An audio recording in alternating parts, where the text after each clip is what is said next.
Are amyloid beta protein aggregates present in the heart of patients with a primary diagnosis of Alzheimer's disease? Yes, so we found aggregates in the heart of patients with dilated cardiomyopathy. The obvious sequential question was whether the heart of patients with Alzheimer's disease was sick.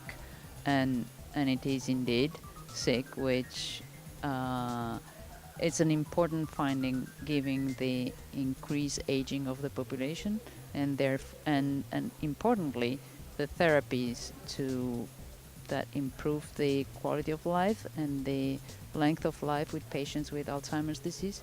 We need to consider those patients will eventually end up in the cardiology wards, and we need to be prepared on how to handle those patients.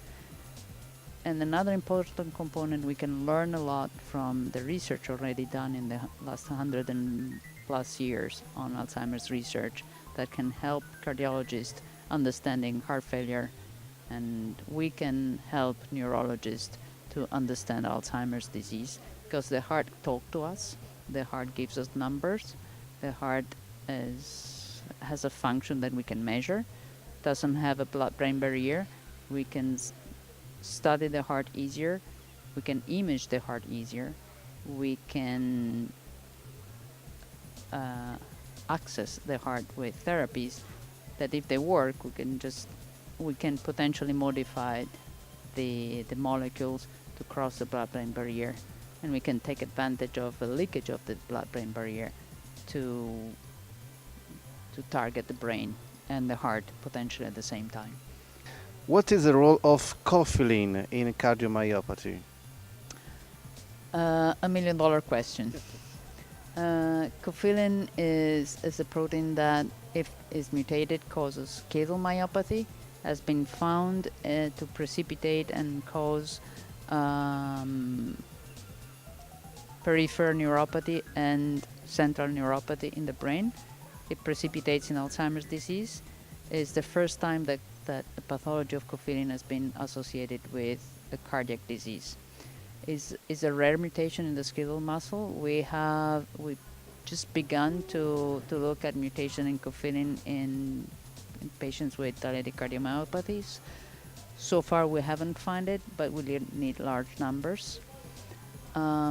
We, in collaboration with the group of Modena, we now know that this protein is highly unstable and is in active form. We need to know more about it. How many patients have dilated cardiomyopathy due to coffin? I don't have the answer yet. We just discovered that is a potential causative disease. Once we have the numbers, we will know what is the incidence. But even if this is a small percentage, there are patients with coffin that is making their heart sick. So we think that is worth to study. And we have a list of proteins in our drawer that we found in those aggregates. And idiopathic dilated cardiomyopathy is a big basket where we put all that we don't understand. If we take out a group of patients with coffin, another group of patients with A beta, another group of patients with other proteins, we're going to shrink this group of patients that we just have an answer. Unfortunately, your heart is bigger, it doesn't work well, we don't know why. So we're trying to reduce the number of patients we have this only answer for them.